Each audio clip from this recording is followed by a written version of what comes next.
Okay, we can offer you the Volvo Philips the Deutz engine. And firstly, we introduce the D5E for EC220D and EC210D for D5E. The power hole is a 123 kW. And this one is a China made. And the cylinder and head and cylinder use the Deutz OEM factory. Injector and fuel pump, we use a Bosch. Okay.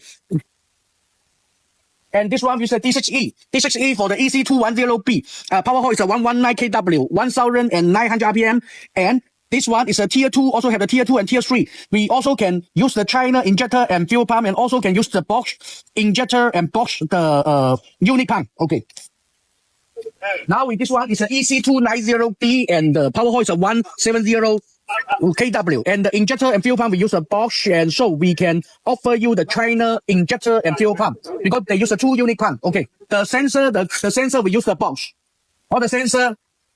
Okay, and the sensor also use a Bosch, the air sensor. Okay.